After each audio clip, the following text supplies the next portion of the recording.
It's a little bit unclear.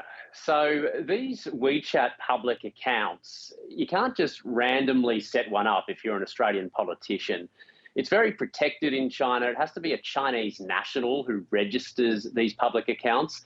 So Australian politicians, including the Prime Minister, they tend to get these Chinese companies that act as intermediaries to find some random person in China to legally register the account, and then they actually set it all up, and they're the ones technically who control it. Now, it's usually a business arrangement. So Scott Morrison has had this WeChat account for 2 years, and it was in early January this year when suddenly followers of this account got a message saying that they're being transferred over to a new account, which was like a lifestyle account focusing on Chinese in Australia. It had nothing to do with the Prime Minister or politics. So a few things could have happened. Tencent, the Chinese company that runs WeChat, has responded to all this and says, as far as it's concerned, this looks like a dispute about account ownership, and the company says nothing nefarious has happened. They're looking into it, and they will resolve it according to their rules. It doesn't sound like they're going to restore it to Scott Morrison's ownership. So there could have been some sort of business dispute, a falling out, a misunderstanding, but you can't 100% rule out that also, too, being China, with everything being quite tightly controlled, that there could have been some sort of order or something from the Cyberspace Administration to shut it down. It's just to jump to that conclusion, like some of the politicians in the coalition were doing today, seems a bit of a stretch when there doesn't appear to be solid evidence of that. And if it's been running for 2 years, has the government been using it as a way of communicating its message to Chinese people?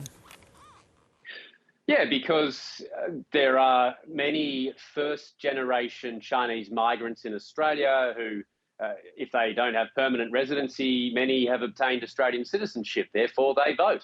Therefore, politicians of all parties want to connect with them.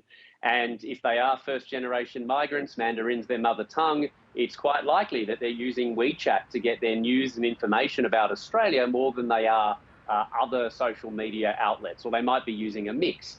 So you can understand why the politicians for quite some time now have been setting up WeChat accounts to try and reach the Chinese audiences.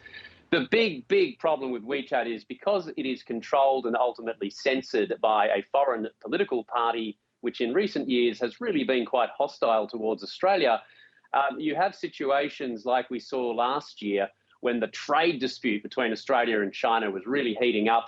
We had that Chinese government spokesman who tweeted out a picture, a doctored image of an Australian soldier threatening an Afghan child.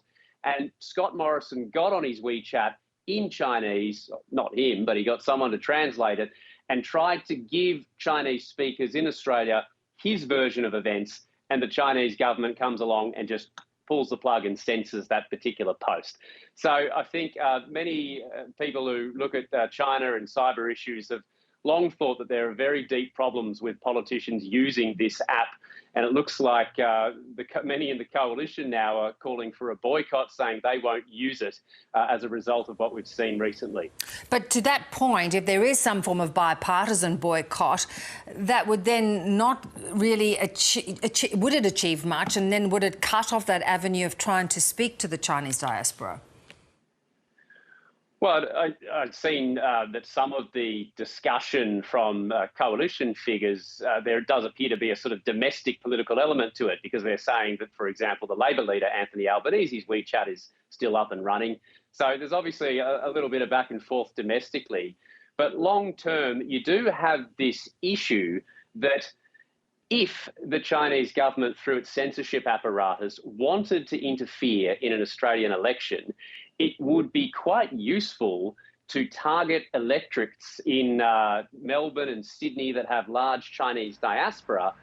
You could quite effectively censor some of the posts from particular politicians. We've already seen the Prime Minister in the past censored when he tried to say something which wasn't to the Chinese government's liking. So long term, this actually is an issue. And one of the most interesting things we saw today, Bev, is the member for Chisholm, Gladys Leo, who is part of the coalition. She said that she will stop using WeChat until the company responsible explains what's going on. And this is really significant because her seat, Chisholm, does have a large Chinese population. It is exactly the type of election battleground where candidates would use WeChat usually to try and reach those voters. So, as you said, there was this assumption that perhaps the Chinese government was behind this shift in the Prime Minister's account. Have they said anything? Well, I'll just quickly say that's what some on the government are saying, but there are others who are casting doubt on that. Thus far, no, we've just seen a little bit of sort of small blogs on the Chinese internet that have been translating news from Australia, but we're yet to see a formal statement or response from the Chinese government. And frankly, Bev, on an issue like this, I wouldn't necessarily expect one. Exactly. Bill, good to talk. Thank you so much. Thank you.